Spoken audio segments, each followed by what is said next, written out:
this is Gayle with BERNINA of Naperville, and welcome to Serger Club for June. And today we are making the blouse that you see me modeling. I'm a natural, aren't I? Anyway, I'm going to make a second one, this time for Amy, because, why not? Maybe we should look like little twins. But I thought that this was just a perfect project to do a neckline binding, do a raglan sleeve, expose seams if you want to, all of those things. And we're actually going to be using a Bernette serger this month. We're going to be using the Bernette 64. Now, the Bernette 64 is an air threading serger, but it only does the overlocking side. So no cover stitching this time, ladies and gentlemen. And this is a simple, basic, easy project for any of you that have just delved into apparel sewing or whatever. I am using a pattern from the sewing workshop, and you can buy the pattern online. We will include a link to that pattern in the description of our YouTube video, and you also get an interactive PDF if you sign up for Serger Club, and I'll include the link in there as well. So what is this pattern? It's the Odette and Ivy, and there's two different styles. We're doing the Odette style. Now with this pattern it's really scrappy. And I want you to, in your head, kind of think about any sort of knit sewing pattern that you might have for like a t-shirt or a long sleeve shirt. I like the Lark tee from Neckline Studios and things like that. And think about reusing some of the scraps from other apparel or garment projects, because all that is, it's just really scrap sewn together, and then we cut another pattern from it. So easy stuff, all right? So let's go ahead and look at our fabrics. I'm going to cut the fabrics off camera, but then I'm going to give you some tips on cutting notches for sewing knits with those skinny little 1/4 inch seams. So let's get to it. So here are the fabrics. These are kind of scraps that we have here. This is a jersey lightweight knit in cream. I'm going to do this for the sleeves. This is Art Gallery Pure Solid Knits, and I'm using this one for the top part here on both the front and the back.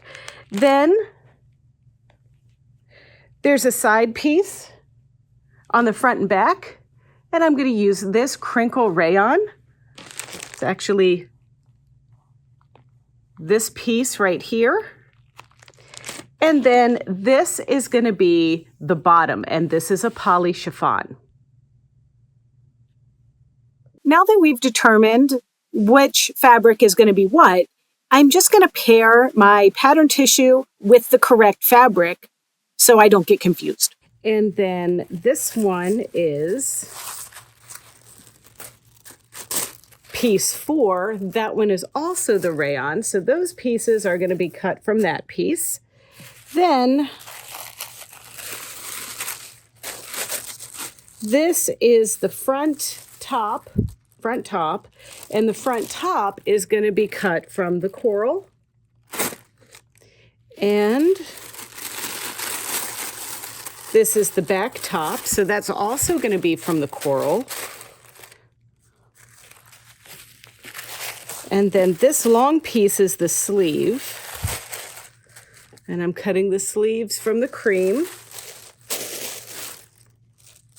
And also from the cream is going to be the neck band.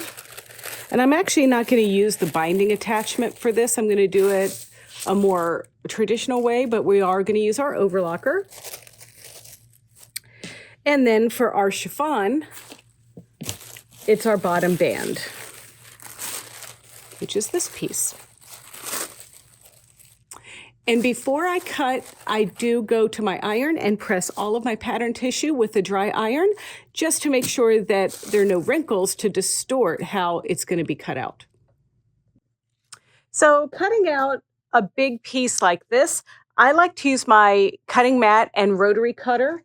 And I also love my magic pins, which are these guys here, the little silicone head, and I pin. However, sometimes when I'm using my rotary cutter, I will actually use my pattern weights. And I made these for a Fat Quarter of the Month project a while back. These are a Grainline Studio pattern, but these work as well. So you just take your pattern weights and you put them down on your fabric and you get them close to the seam line. And now I'm going to cut. And this is a little bit longer than my cutting table, so I'll just come back with my scissors.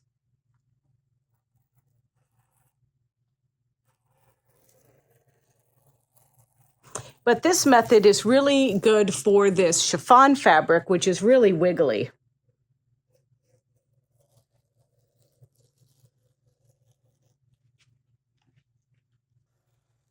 And now I have some notches there, and normally I clip into the notches. So I'm just going to use a marking pen to mark those rather than cut. And then I've got some other registration marks here that I have to pay attention to. And then because there's just one asymmetric piece that I'm cutting here, I have made sure that my pattern piece is the right side up and my fabric is the right side up. And I'm just going to use my scissors to cut this little area that went off the cutting mat. And I'm using this Sew Line marking duo. This is a graphite colored piece, and then this is the eraser that takes the marking out. So I really like this. So now everywhere I see on my pattern, and of course I coordinate my notch with the size that I'm cutting, I'm going to make a dot. This is the right side seam, so now we're going to make a dot there so I know where to line that up. And then our center back notches need a mark as well. All right, looks good. So once again with this one, I could either pin my piece on or I can use my pattern weights, but since I'm using my rotary cutter, mat, and ruler, this is so much easier for knits and chiffons and rayons and fabrics that tend to want to really wiggle around on you when you're trying to cut.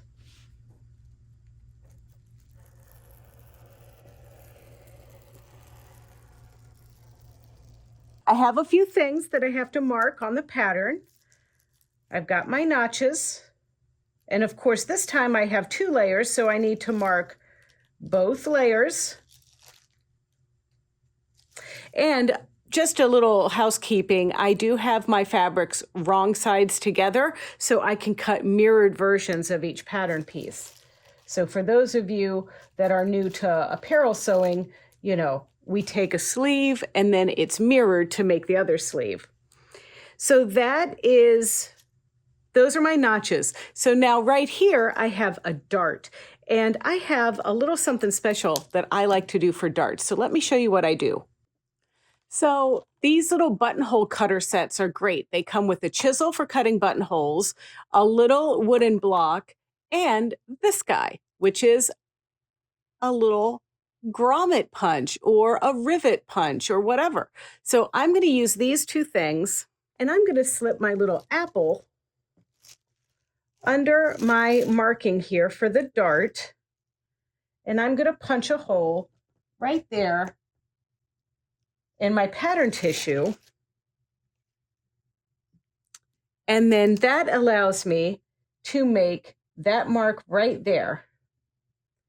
And hopefully that went all the way through, which it did. All right, so now there are my markings on my sleeve. Now we're also going to have to cut our neckband or neck binding. And one thing I want to mention to you is the size opening of your neck. If you ever want to add a little neckband, most follow the rule of 70% of the size of the hole is what you want to cut your knit. So the circle that goes around is actually going to be smaller than the opening, but you're stretching and sewing while you put this band on. So that's why you're opting for 70%. So we're just going to cut one of these. And I've used my pattern weights, and I don't really have any markings for this piece. And this pattern, by the way, is 5/8 of an inch seam allowances, not a quarter. But because we're going to be using our serger, we're going to need to make sure we pay attention to where we're going to line up for 5/8 of an inch. It's easy. you'll get it. Sometimes these little things get in my way. I just move them out of the way, just like that with my thumb.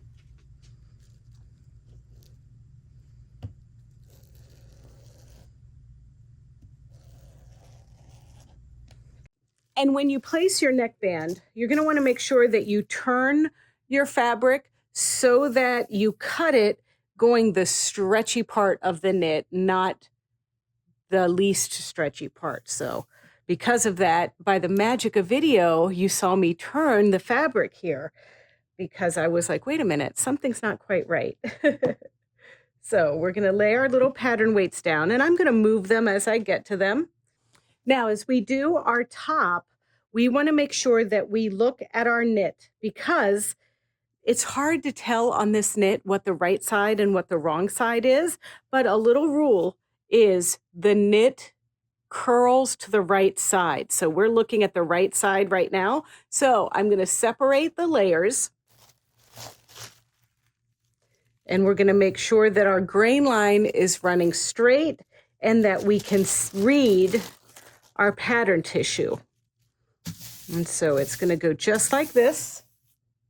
And we're going to use our pattern weights, and we're going to cut this one out the same as all the others. Okay, so we have another dart just here. So I'm going to do the same thing I did before, and I'm going to take my apple core, make my hole right there. And then this one, I have some notches I want to mark. So I'm going to take my pen. I'm going to mark the dot there. And then here's where the dart goes to right there, to right there. There's a notch, a notch. There's a notch over here. There's a notch here. And a notch here. And a notch at center. So now we have another piece to cut. Once again, this is the right side facing us, so I want my pattern to be legible and the grain line going this direction. And now let's put our pattern weights here. No darts on this one though. And then mark our notches. All right, and then finally our rayon, and only notches to mark on this, and one little dot here and one little dot there. So we have an airlock Bernina 64. Now this machine has the manual tension settings, and I'm going to be threading the blue path, then the red path with our soft lock thread. Now the soft lock thread is the fuzzier type of thread that's meant for knits and swimwear, lingerie, things like that. I just think it adds a special touch to our shirt. So I am going to, for any thread like this, I typically am going to reduce the tension. So that's the first thing that I'm going to do is set my tensions to 3, 3, 4, and 4. So now threading the blue path, I'm going to tuck my Serger thread in there, making sure that my presser foot is up so that my tension discs are open. So then we're going to pull this lever, and that's going to set our air locking button. Now I want to show you something. If your tubes are kind of set like this and you pull this lever, you're going to have to turn your hand wheel over here to get everything connected into place, because these little tubes is what sucks the thread through to thread it. Now, I'm going to take, and I always like to just trim and get a clean edge on my thread like this, and I'm going to just push that thread down there in the blue hole. And then push on my button to pop the thread through. And there it is. And so we're just going to repeat the same process for the red thread.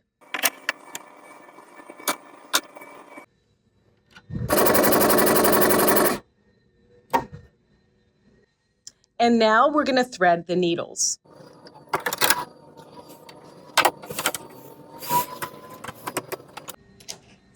And I do like to use this needle threader for this. The little notch goes to the top like this.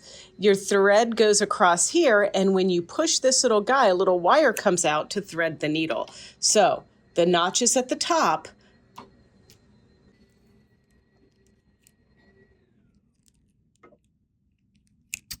And I'm taking my thread and putting it across my needle like so. Then I'm going to run my needle threader down through my needle, and when I feel the hole, I push it through and grab that little loop at the other end. And this is a good time to use your tweezers. And then the same thing with the other needle. We also want to make sure that our rolled hem lever is not exposed. Our micro thread control is at the neutral position, and our cutting width between 5.5 and 6.5. It lines up right there with that little red dot. So before you can close the door, you're going to turn your threaders off, close your protection there, and add your waste collector. And let's take some scrap pieces of fabric and test our work. Okay, so after doing my test, I found that I needed to set my red or my lower looper tension to 4, but the upper tension at 3 was fine. And then also I needed to make sure that my stitch length was at 2.5 and my differential feed is at 1. So I'm ready to go with my first steps. First things first, here are the sleeves.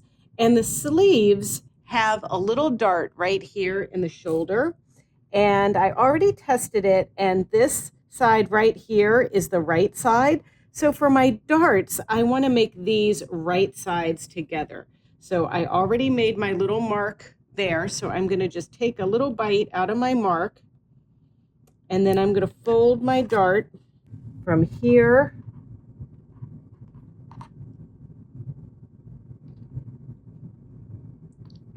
to here, like so. And I want to stitch right along this seam line from where that dot is to where my little piece goes right up there like that. And I'm going to repeat this on the other side. Okay, so now this is the right side of my front piece, and it has a little dart here as well. So I'm going to take my pen, just like you saw me do with the shoulders, mark that little spot there, and then line these little dots that I made just like that. And then I get my ruler, and I'm going to just draw a line. This is going to be where I line up my left needle on my serger to make these darts. And I just want to kind of adjust this a little bit. There we go. All right, let's go. So of course, I don't want to sew through my pins. I don't want to cut the knife. I don't want to do anything, but I'm lining up my line, not with the edge like this, but with this notch on my foot. You'll see how my foot has little notches on it that are kind of indicating where the needles are. And this is where I want to line my piece up, just there. So I'm going to raise my foot and just lower that right on that line, and I can remove my straight pin. And now I'm just going to keep that drawn line up against where my needle is, my left needle. And now remove my pin before I get to it.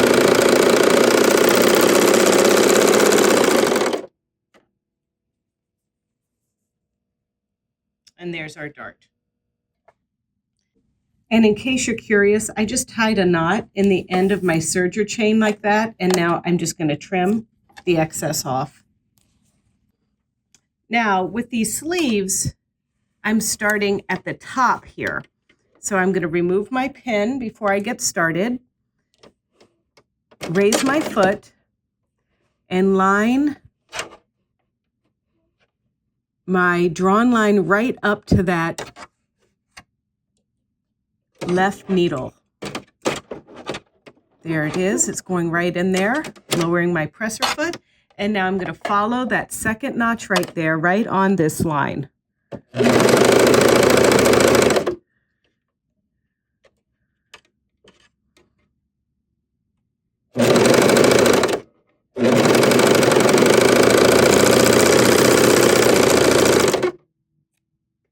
And just like I ended my other dart, I'm just going to tie a knot in the end to secure my stitch and trim the excess.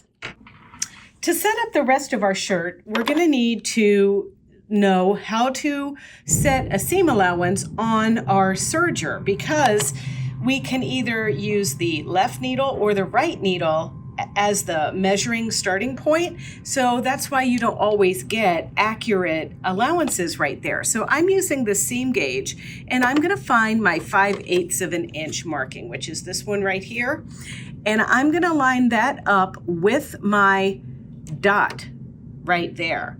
And so now when I see that, I'm going to just put that under there to hold it. And I'm actually going to use a Sharpie and just make a line right there. And a little magic eraser will erase that Sharpie. If you don't want to mark on your serger, you can put blue tape where you want your 5/8 of an inch to be. So I have a little extra piece of Kimberbell stabilizer tape that I'm going to line right up here on this part of my serger just to protect it, so I can make lines and draw on it, whatever. And then I am going to line up that right here and make this little green line just there. So that's my seam allowance. And to practice, you're just going to take the raw edge of whatever you're serging and line it up just there with that marking and serge.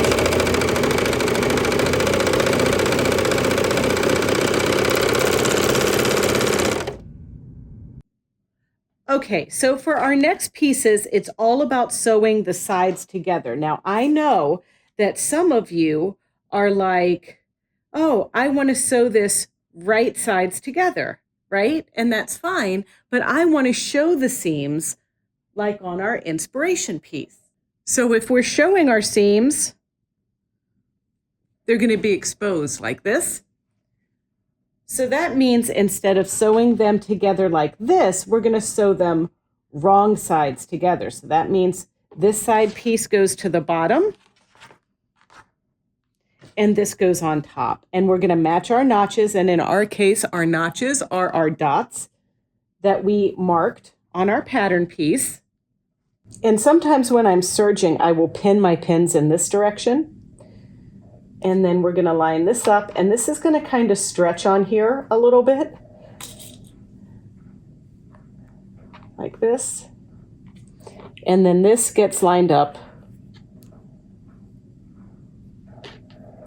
with this.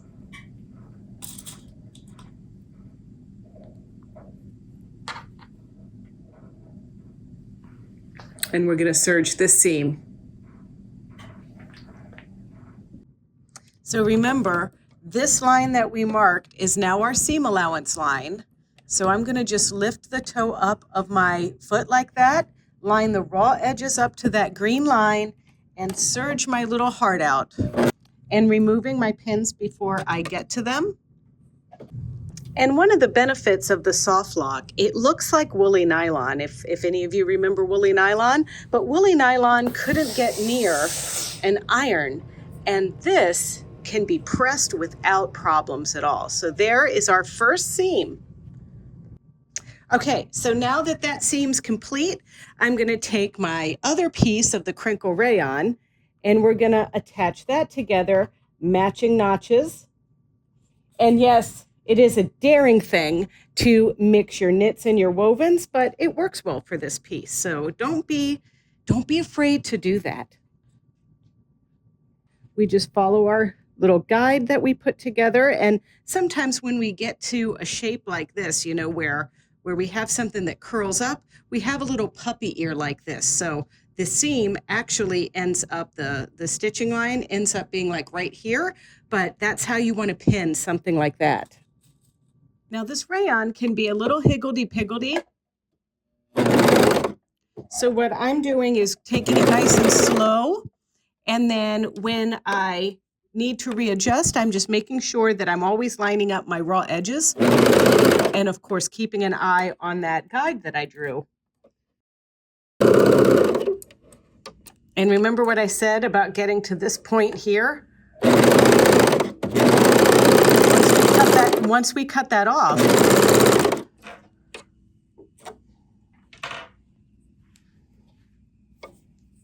that comes out nice and smooth like that. All right, so now I'm gonna press this seam to the back side and we're gonna add our front piece onto the other side. All right, so now it's getting maybe a little confusing for some of you, but remember how I said that the knit always curls to the front or to the right side of the fabric, and this side is curling. So these are our right sides here, but I want to sew it wrong sides together. So I'm just going to take our back piece that I'm now stitching to our front piece, and we're going to line this one up with our dot just like we've been doing. And now we're going to stitch this seam, keeping to that 5/8 of an inch seam allowance. So for our sleeves, we are not really hemming them up.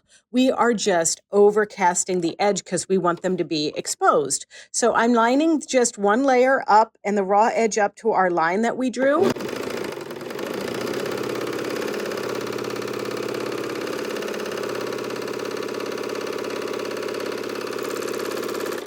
And I'm chain piecing. That's when we don't break the thread between pieces. And I'm doing this with the right side of the knit up.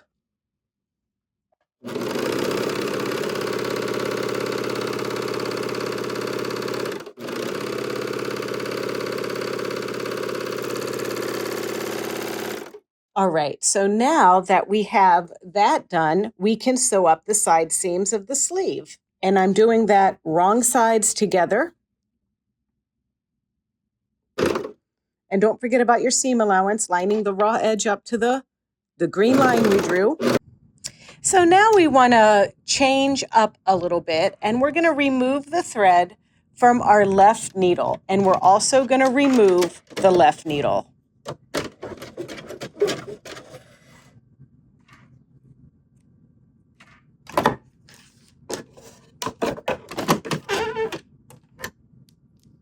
And we're removing the left needle because we're going to do a rolled hem. And it requires a little bit of changes. We're going to pull our rolled hem lever so it exposes our rolled hem just here. We're going to adjust our tensions to 4, 3, and 7, 6.5, 7, something like that. We're going to change our stitch length to 1. And now we're going to do a test. So I'm going to do a test on chiffon because that is what we're going to be doing the rolled hem on. And this is for the peplum bottom.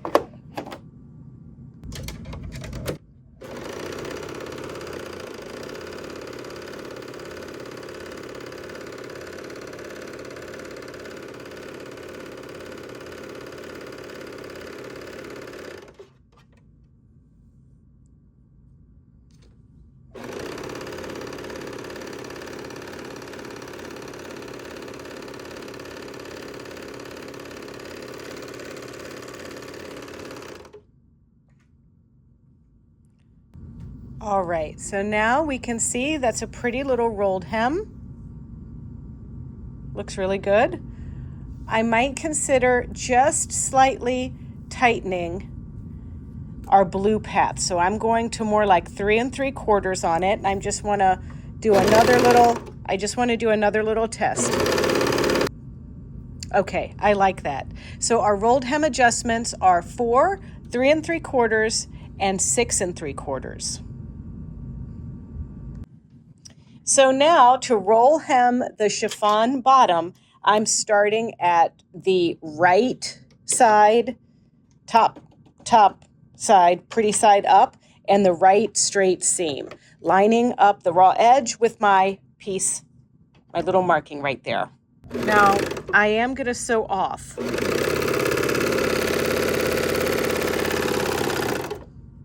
To do this corner. See that? So there's that hem. And now I'm just going to hold this straight out like so. Get it under my foot. I sometimes lift it with my thumb like you saw me do.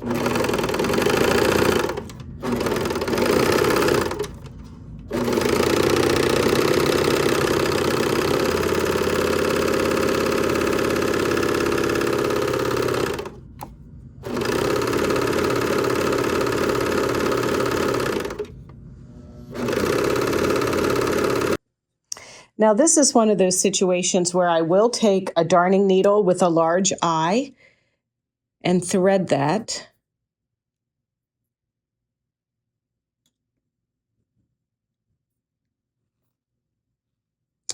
And then tuck it right back in the hem like so to hide my tail.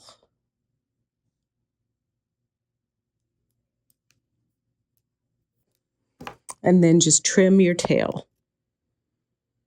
And we can trim the tail here as well.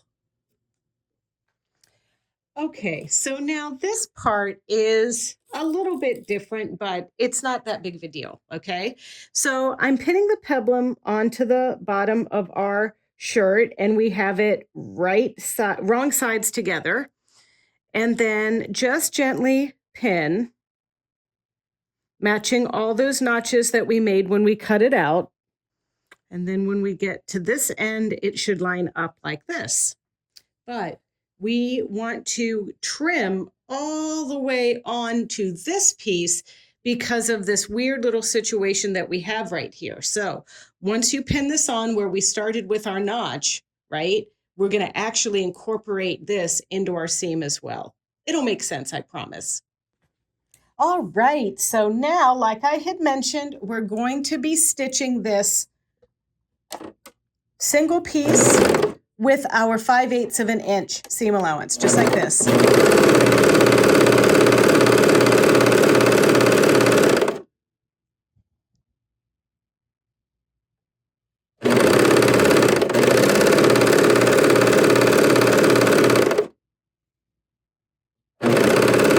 Now we're getting to our peplum.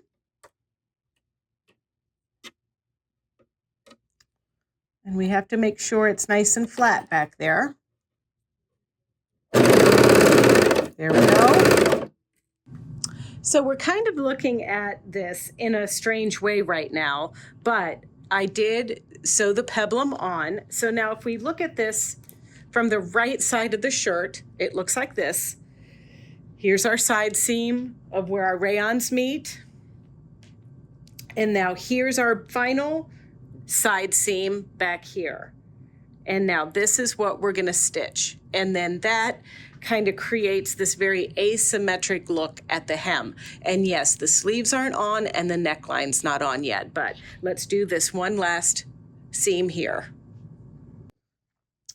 Okay, so if we look at our front of our shirt here, we notice that we still need some sleeves. So the sleeves are a raglan, which means there's no arm's eye seam. So the sleeves are going to go in like this little U. So now that means we're going to put them wrong sides together because we want our exposed seams. And we're just going to pin this in this U shape. And we do this on both sides. And just a little tip, when you are looking at notches on patterns, it's always the single notches indicate the front, like you can see the single notch on our sleeve here, and double notches indicate the back. So that's how I can make sure I'm putting the right sleeve in the right hole.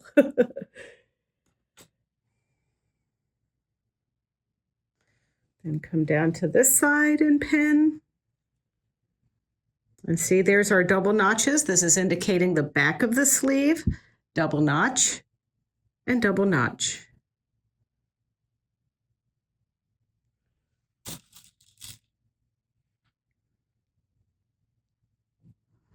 There we go. So then I'm going to sew this sleeve in, and then I'll just repeat for the other side.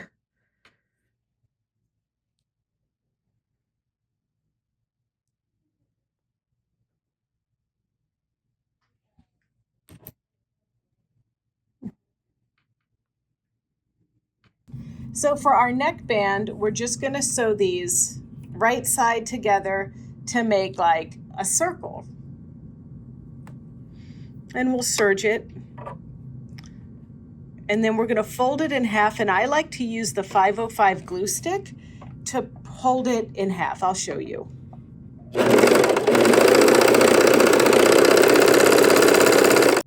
So we're going to take our tube and fold it in half, wrong sides together.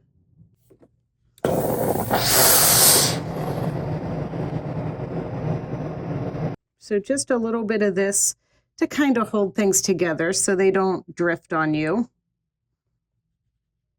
And you're going to take your neckband and fold it in half and mark here, because that's half. And now we're going to fold it and mark quadrants. Our shirt is already marked in quadrants. And now we're going to pin it around the neckband. And you can do the same serger stitch that we've been using, or why don't we switch our machine to a super stretch stitch?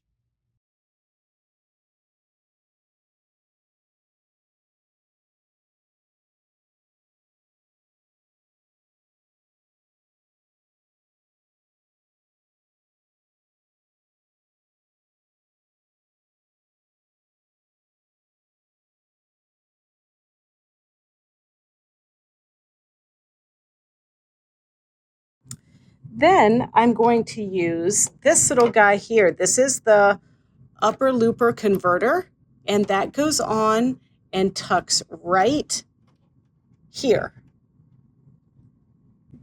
So you're going to make sure that that little guy goes in that hole, and that is on there just like that. And then this guy, which is our lower looper, the thread hangs out right on top of that, just like so.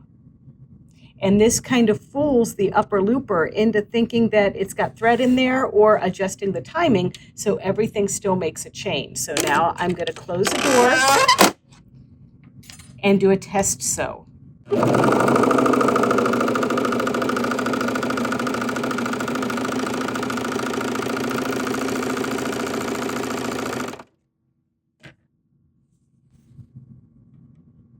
So this thread, the lower looper wraps all the way around, so you have maximum stretch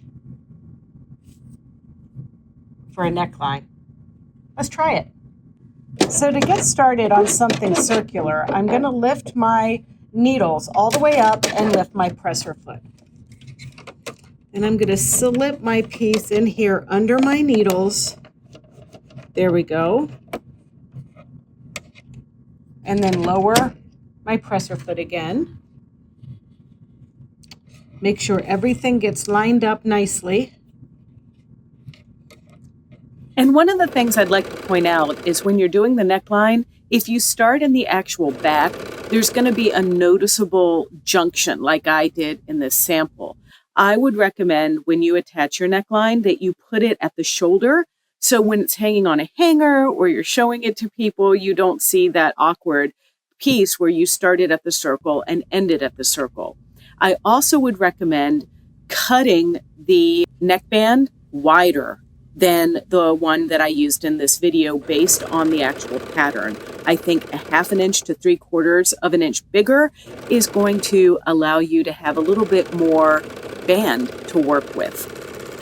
Okay, what do you think? You going to make one of these? Or are you going to try? You're going to do something similar?